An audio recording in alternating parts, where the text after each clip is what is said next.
Hey, this is Glendon with Making Money with Storage Unit Auctions. The title of this segment, the second worst unit I ever bought. I figure since everyone wants to hear about trash, let's talk about trash this week. We're going to keep the comedy and the relevance going this week. So let's get down to it. This unit belonged to a crackhead.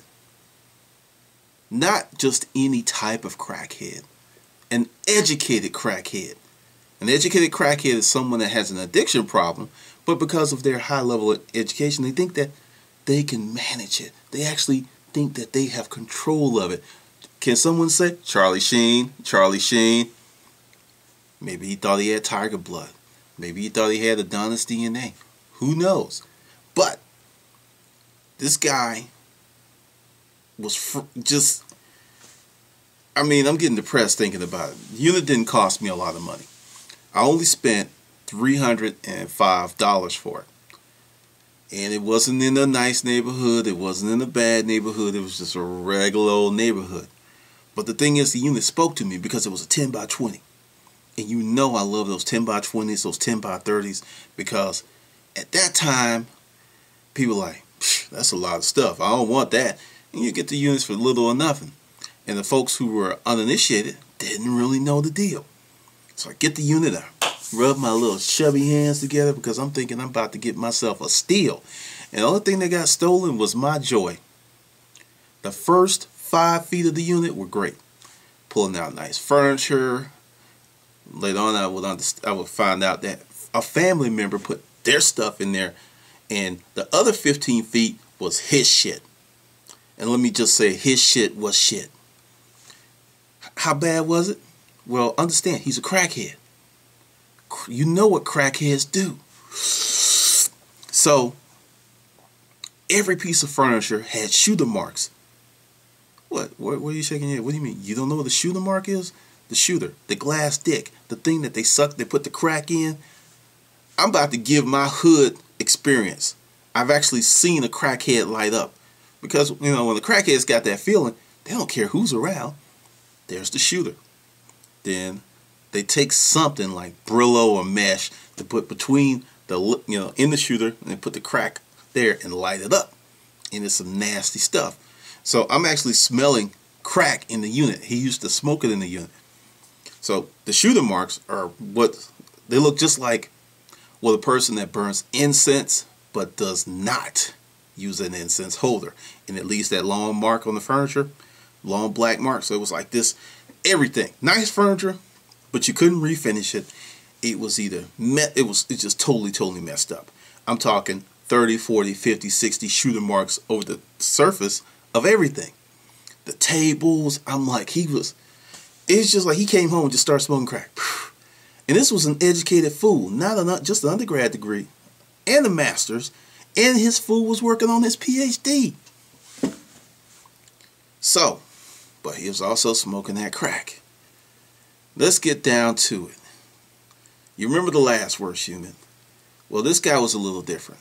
Because, see, the last unit, the really bad one, it started off bad and it stayed bad. This unit started off great and just went, just blew up on my ass. Fortunately, at this time in the business, I had friends and help, so I only lost $305. Because the thing is, you get a unit that sucks, it's a turkey. First of all, you have to admit that you fucked up. Admit it. Just go on with that.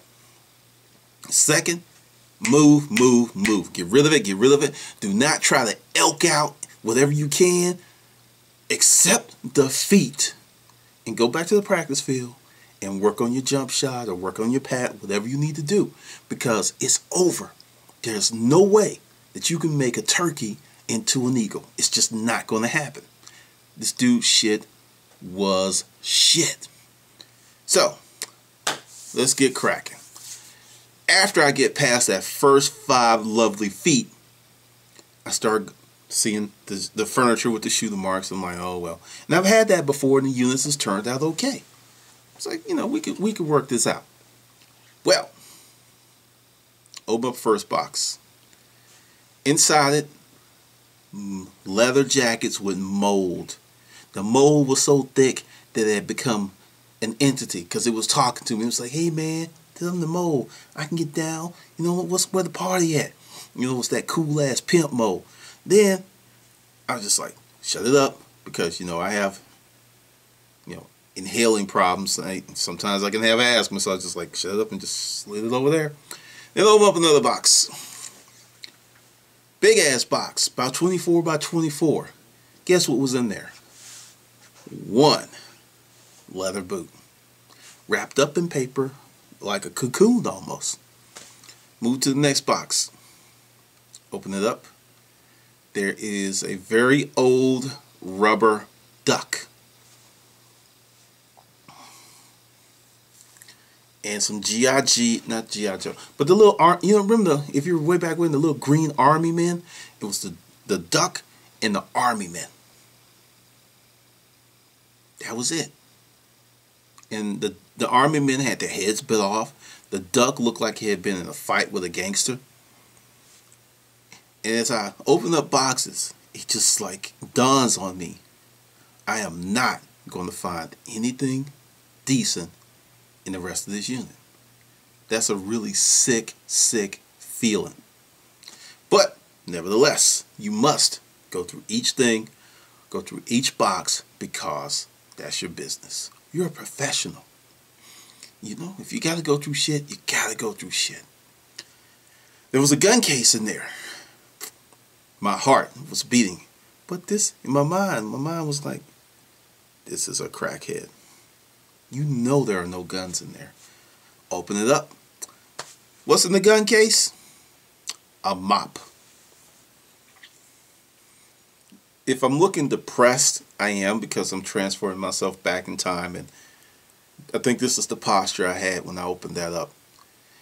There was a nice high boy dresser in there, vanity, and I was pulling out drawers, and it was clothes and stuff from like 1962. If they didn't have holes and they weren't super moldy, because vintage stuff does well, but this stuff was all garbage. And I get to the top drawer and I see a Rolex box, an authentic Rolex box. I'm like, the heart's like, and the mind's like, fool. My mind bitch slapped me. Fool, come back. That Rolex is not in there. And it's like, when you're watching a horror movie, and sometimes you put your hand in front of your face because something about to happen, but you don't want to take it all in at once. You just want a little bit of it. And I was opening up the case, just a little bit, and I saw a watch.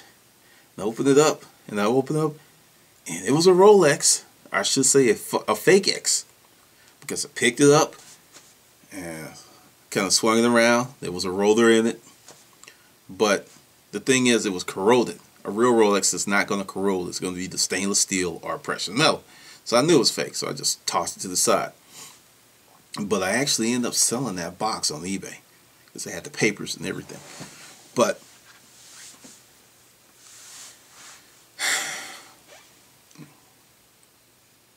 yeah, this is a bad unit. So I'm going through the rest of the boxes, and apparently this guy had some OCD issues, because, and which is funny since that's what his degrees were therapy and psychoanalysis.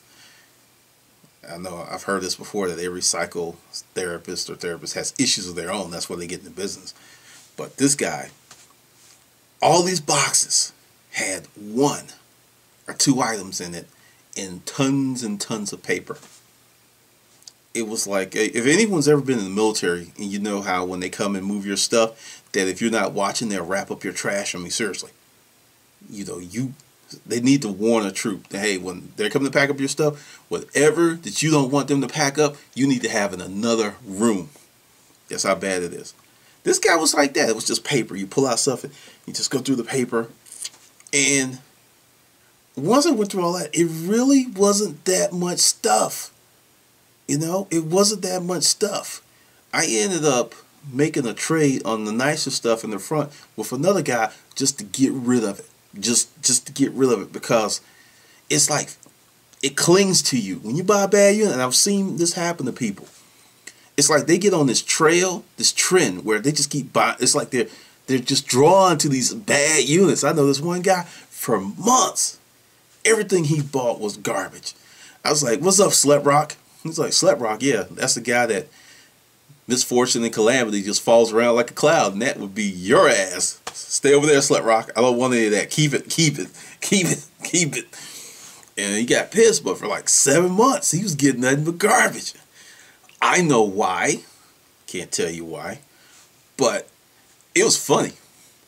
I would just sit there and just watch it. It was just like this accident. You could just see these two cars getting ready to collide, and you see the unit, and he just dig in, and I'm just like, one time on one unit, I said, do you realize that you just lost your mind? That unit's not worth $3 grand, dude. I'm telling you that right now. I know you're going to lie to me later, but I'm telling you that right now. He didn't lie. He's like, "You're right. That's $1,000 unit." It's like, "Oh, you should have just spent $1,000. No, that's all I made." He lost $2 grand. I stopped bidding at $5. And everyone's like, "Oh, that's a great unit. That's a great unit." I was like, "Nah. All I got to say is go to page XOY with the light, and the light will save your ass a lot of money." But that's it. I'm going to talk about, I don't like talking about those horrible units because I've been in a good mood. This weekend was great. And it's just depressing. It is really, really depressing. It has been years since I bought those units, and I still remember that crap. How the glass wasn't in the china cabinet. How the knobs, and see, this is something else. When you're looking at a unit, and you're like, and it's moving at 100 miles an hour, key pertinent details you just miss sometimes. Like, here's a tip. Furniture without hardware, i.e. knobs, brackets, glass, is a bitch to sell. And don't think, "Oh, I'm just going to go to the hardware." Man, getting replacement pieces that look appropriate can be exercise in futility. Here's your tip of the day. For looking for that stuff, Ace Hardware. Or if you live in a small town, go to the oldest hardware store you can find, because it's not going to be in Home Depot, and it's not going to be in Lowe's. Just letting you know. But that's kind of the stuff that happens. It happens. You get those units and you feel despondent, and you get down on yourself because you're like, "How the hell did I do that? I'm better than that." But just like a football player that threw the interception, you just got to snap out of it, get yourself back in the right posture, and go. And whenever I get on a bad streak like that, I keep buying. I do not stop buying. That will kill you. I did not stop buying. After that unit, I went out and bought 10.